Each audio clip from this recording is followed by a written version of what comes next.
बहुत से लोगों से कहा चलिए भाई आप दुआ कीजिए, बहन आप दुआ। अरे मैंने आप करते हैं, चलिए गाना गाते हैं।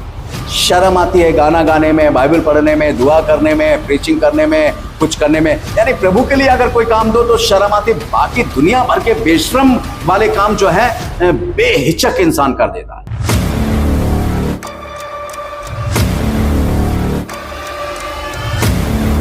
प्रभु यीशु मसीह के मधुर नाम में आप सबको जय मसीह की। प्रभु आप सबको बहुतायत से आशीष दे, आमीन। हम बात कर रहे हैं प्रकाशित वाक्य के विषय में। प्रकाशित वाक्य के इस श्रृंखला में आप सभी का स्वागत है। प्रकाशित वाक्य के दूसरे खंड में हम लोग हैं 7 कलीसियाओं के नाम पत्र। हम सीख रहे हैं सरदीस की कलीसिया के बारे में। सरदीस की कलीसिया का ये 6वां भाग है। पिछले संदेश में हमने प्रकाशित वाक्य 3 अध्याय उसके 2 और 3 पद के विषय में सीखा था, जो सरदीस की कलीसिया का 8, 9 और 10 में पॉइंट पर आधारित था। आज हम सरदीस की कलीसिया के आखिरी पॉइंट अर्थात 11वें पॉइंट के विषय में सीखेंगे कि मसीह द्वारा दूत और उसके काम के जय पाने वालों को क्या रिवार्ड दिया जाता है, क्या प्रतिफल उनको मिलता है। यदि आप प्रकाशित वाक्य से सरदीस की कलीसिया के बारे में पढ़ना चाहते हैं तो प्रकाशित वाक्य 3 अध्याय 1 से 6 पद में आप देख सकते हैं। परंतु आज हम चर्चा करेंगे प्रकाशित वाक्य 3 अध्याय उसके 5 और 6 पद में। जी, पहले हम इसको पढ़ लेते हैं। यहां पर लिखा हुआ है इस प्रकार से, जो जय पाए उसे इसी प्रकार श्वेत वस्त्र पहनाया जाएगा और मैं उसका नाम जीवन की पुस्तक में से किसी रीति से ना काटूंगा, पर उसका नाम अपने पिता और उसके स्वर्गदूतों के सामने मान लूंगा। जिसके कान हो वे सुन ले कि आत्मा कलीसियाओं से क्या कहता है। जी हाँ, पहले हम इसकी रूपरेखा भी देख लेते हैं इन पदों की। जो जय पाए नंबर 1, दूसरा है उसे इसी प्रकार श्वेत वस्त्र पहनाया जाएगा जैसे सरदीस के कुछ लोगों को पहनाया गया था। प्रकाशित वाक्य 3 और 4 में आपने सुना होगा। तीसरा है और मैं उसका नाम जीवन की पुस्तक में से किसी रीति से ना काटूंगा। चौथा है पर उसका नाम अपने पिता और उसके स्वर्गदूतों के सामने मान लूंगा। और फिर है जिसके कान हो वे सुन ले कि आत्मा कलीसियाओं से क्या कहता है। सबसे पहली बात कि जो जय पाए, देखिए जय पाए, आप मेरे बहुत से वीडियो को जब आप देखेंगे तो उसके अंदर जय पाने के विषय में पहले भी बहुत वर्णन कर चुके हैं। जय पाने का मतलब क्या है? जय पाने का मतलब यहां प्रभु ये बताना चाहता है कि हमें अपनी बुराइयों के ऊपर क्या करना है? जय पाना है। हर एक गलत बात पर हमें जय पाना है। अपनी हर गलतियों पर क्या है? जय पाना है। हमें जब हम जय पाते हैं, अब हमें जो है शैतान और उसकी शक्तियों पर जो है वो जय पाना है। अब हम इन सारी बातों पर जय कैसे पा सकते हैं? ये सबसे बड़ी बात है। आप मेरे साथ पढ़ सकते हैं याकूब की पत्री 4 अध्याय उसका 7वां पद। इसलिए परमेश्वर के अधीन हो जाओ और शैतान का सामना करो तो वह तुम्हारे पास से भाग निकलेगा। देखिए सीधी सी बात है कि जब तक हम अपने आप को परमेश्वर के अधीन नहीं करेंगे तब तक हम शैतान का सामना नहीं कर सकते। और जब तक हम शैतान के सामना करने के लायक नहीं रहेंगे हम किसी भी चीज पर जय नहीं प्राप्त कर सकते। इसलिए जय प्राप्त करने के लिए हमें परमेश्वर के अधीन होना है ताकि हम पूर्ण रूप से शैतान का सामना करें और वह हमारे सामने से भाग जाए। यानी फिर वो कोई भी गलत बात या गलत धारणा हमारे अंदर नहीं डालेगा या हमसे करवाने की कोशिश नहीं करेगा, क्योंकि हम परमेश्वर के अधीन हो चुके हैं। यह है जय पाने का सबसे आसान तरीका। फिर है उसे इसी प्रकार श्वेत वस्त्र जो है वो पहनाया जाएगा। जी हाँ, जैसे प्रकाशित वाक्य 3 के 4 में भी लिखा था कि जिन्होंने अपने वस्त्र अशुद्ध नहीं किए वे श्वेत वस्त्र पहने हुए मेरे साथ घूमेंगे क्योंकि वे इस योग्य हैं। श्वेत वस्त्र का मतलब क्या है? आपने देखा होगा बहुत से चर्चों में पास्टर्स लोग, पादरी लोग, बिशप लोग जो है सफेद चोंगा सा पहने रहते हैं। देखिए यहां पर सफेद चोंगा पहनने का मतलब क्या है? हाँ साहब, ये जो है इनका ड्रेस है और ये पादरी है और ये इसलिए ये पहन सकता है, दूसरा कोई नहीं पहन सकता। परंतु यहां पर जो है वो ऐसा नहीं है। परमेश्वर जो है हर जय पाने वालों को, चाहे वो पादरी हो या ना हो, चाहे वो स्त्री हो, चाहे वो पुरुष हो, बूढ़ा हो, बच्चा, कोई भी हो, जिसने भी जय पाई है वो जो है उसे श्वेत वस्त्र पहनाया जाएगा। श्वेत वस्त्र का मतलब है कि परमेश्वर अपनी पवित्रता से उसे पूरी तरीके से ढांप देगा, अपनी पवित्रता से उसे भर देगा। वो पवित्र लोग होंगे जो उस शरीर के अंदर, उनके अंदर से वो पवित्रता, परमेश्वर की पवित्रता जो है वो उजागर होगी। आज हम कितने भी श्वेत वस्त्र पहने, पवित्रता नहीं दिखाई देती है, पवित्रता जो है वो उजागर नहीं होती है, कितने भी पहन ले। परंतु उस समय जिन्होंने जय पाई है उनके जीवन से परमेश्वर की पवित्रता जो है वो उजागर बनाएगी और वो उन्हें क्या करेगी, उन्हें पवित्र ठहराकर उनको लोग देखेंगे कि ये श्वेत वस्त्र पहने, ये पवित्र लोग हैं परमेश्वर के, चुने हुए लोग हैं परमेश्वर के।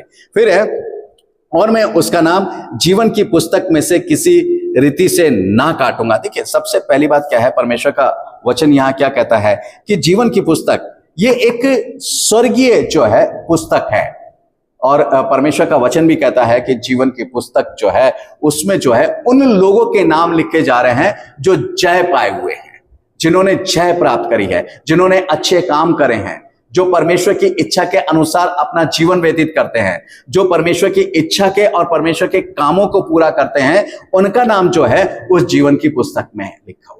और परमेश्वर कह रहा है कि मैं किसी भी रीति से उनका नाम जो हूं जीवन की पुस्तक में से नहीं काटूंगा। देखिए क्या लिखा हुआ, परमेश्वर का वचन क्या कहता है। जब हम पुस्तक की बात करते हैं तो सबसे पहला जो नाम लिखने की बात आती है वो आती है अब्राहम की। कैसे? उत्पत्ति 15 अध्याय और जब उसका 6 पद पढ़ेंगे तो वहां लिखा है कि उसने यहोवा पर विश्वास किया और यहोवा ने उसकी इस बात को उसके लेखे में धर्मी गिना गया। इसका रेफरेंस जो है, और आप इसके कई रेफरेंस भी हैं बाइबल के अंदर, जो अब्राहम की जो बात थी, जो विश्वास था, वो परमेश्वर के लेखे में धर्म गिना गया। और वो धर्म जब उसके लेखे में लिखा है, लेखे में यानी उसका लेखा जो है लिखा जा रहा है उसके विश्वास का, जो अब्राहम ने परमेश्वर पे विश्वास किया, यानी परमेश्वर ने जो लेखे का काम किसी भी दूत को सौंपा होगा उसने तुरंत अब्राहम का नाम जो है वो लिख लिया होगा और उसके विश्वास को धर्म गिना गया। उस धर्म की पुस्तक में जो जीवन की पुस्तक कहलाई जाती है उसके अंदर लिख दिया गया। और इसके रेफरेंस जो है आपको रोमियो 4 उसके 3 पद में भी मिलेगा, गलतियों 3 अध्याय उसके 6 पद में भी मिलेगा। इन सभी पदों को जो है आप पढ़ सकते हैं। और याकूब 2 और उसके 23 पद को भी जब आप पढ़ेंगे तो उसके अंदर जो है लेखा यानी गिना गया, ये शब्द का जो है वो प्रयोग जो है वो गिना गया है। यानी इंग्लिश में जब आप लेखे को पढ़ेंगे तो काउंट शब्द जो है वो उसका प्रयोग जो है, काउंटेड शब्द का जो प्रयोग है वो किया गया है। प्रकाशित वाक्य 20 अध्याय उसके 12वें पद में लिखा है, फिर मैंने छोटे बड़े सब मरे हुओं को सिंहासन के सामने खड़े हुए देखा और पुस्तकें खोली गई और फिर एक और पुस्तक खोली गई अर्थात जीवन की पुस्तक, और जैसा उन पुस्तकों में लिखा हुआ था वैसे ही उनके कामों के अनुसार मरे हुओं का न्याय किया गया। देखिए यह है सबसे अंतिम समय में जब न्याय होगा, जब सब लोग परमेश्वर के सिंहासन के सामने न्याय के लिए खड़े होंगे। तब लिखा है कि सिर्फ एक पुस्तक नहीं खोली गई, वहां लिखा है कि पुस्तकें खोली गई। और जब पुस्तकें खोली गई तो उन पुस्तकों में क्या लिखा, उन पुस्तकों में जिसने जो काम जिस तारीख को जिस समय किए हैं, जैसे काम किए, चाहे अच्छे किए हो तो अच्छे लिखे होंगे, और अगर घिनौने काम किए हैं तो घिनौने काम लिखे होंगे, चाहे वो किसी से छुपके क्यों नहीं किए हो।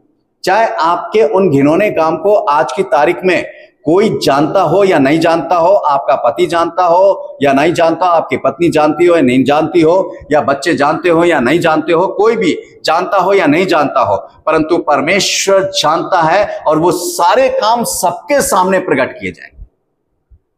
वहां पर वैसे टीवी और स्क्रीन की कोई जरूरत नहीं होगी, मगर आप अपने उन कामों को पिक्चर की तरह देखेंगे कि आपने कब कब किस किस समय और किसके साथ क्या क्या काम किया है, सब परमेश्वर दिखाएगा।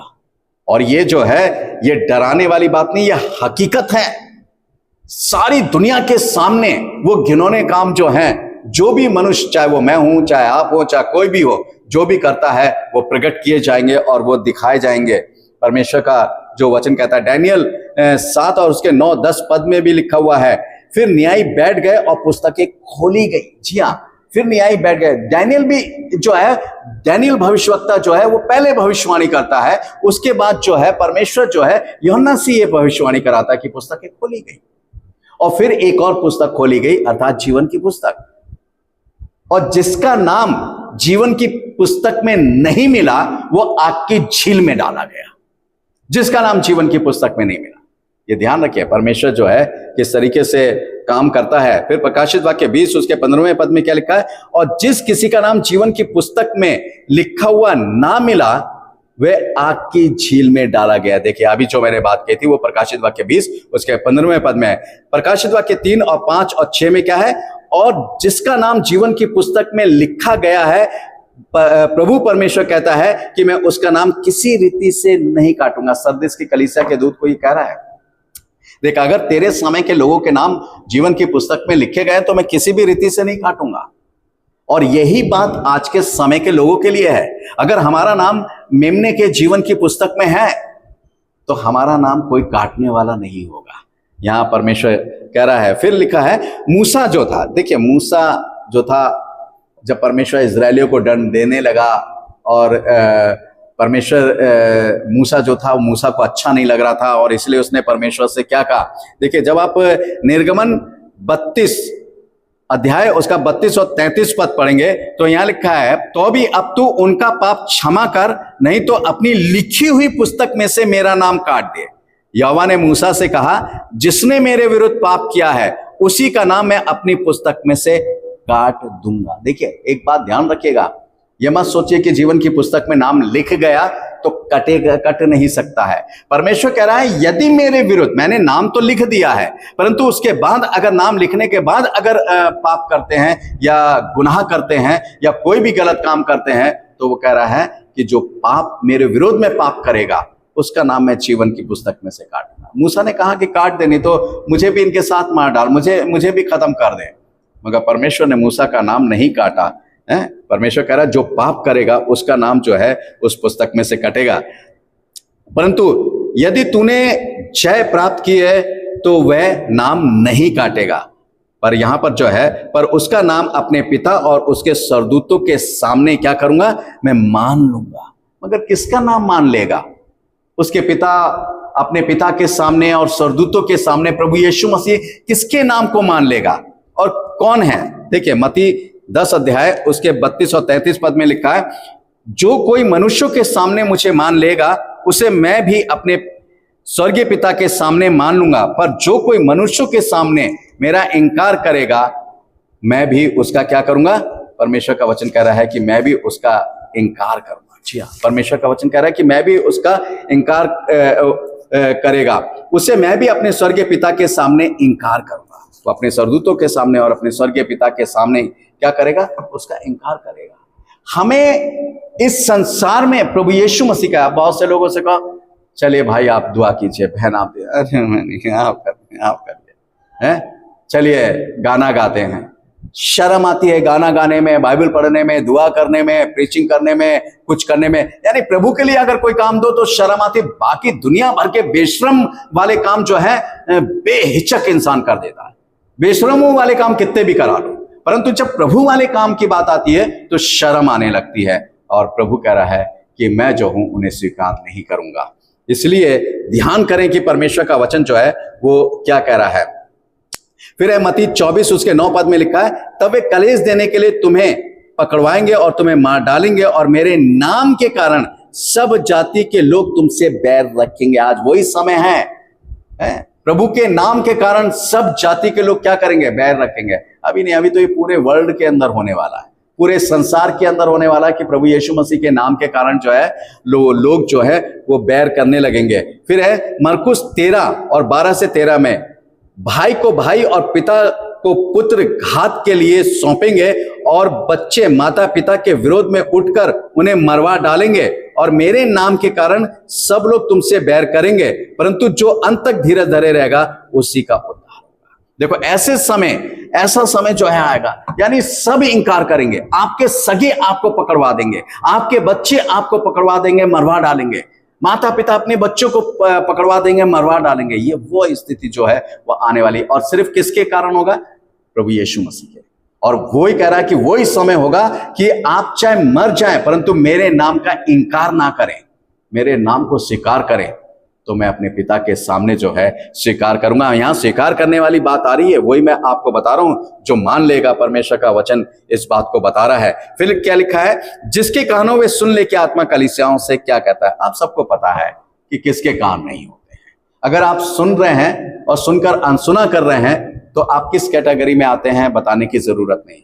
बहुत से वीडियो जो हैं आप YouTube चैनल पर मेरे देख सकते हैं कि जो जिसके कान हो उसके बारे में बहुत सा वर्णन किया गया है। आप देख सकते हैं, आप पढ़ सकते हैं। मगर मेरे प्यारे भाइयों बहनों, वो समय आता है, हम तैयार रहें, प्रभु यीशु मसीह के नाम का इनकार ना करें, बल्कि उसके नाम को लोगों के सामने स्वीकार करें, ताकि स्वर्गीय पिता के सामने वो हमें स्वीकार कर सके। क्योंकि मरना तो है ही एक दिन, मरना तो सभी को है, आज नहीं तो कल मौत तो आनी है। इस मौत से ना डरें, बल्कि प्रभु के लिए अपनी जान दे दें। उसके नाम का बिना इनकार करे हुए हम प्रभु के नाम को अपने जीवन में बनाए रखें, उसके नाम की सामर्थ को अपने जीवन में देखें।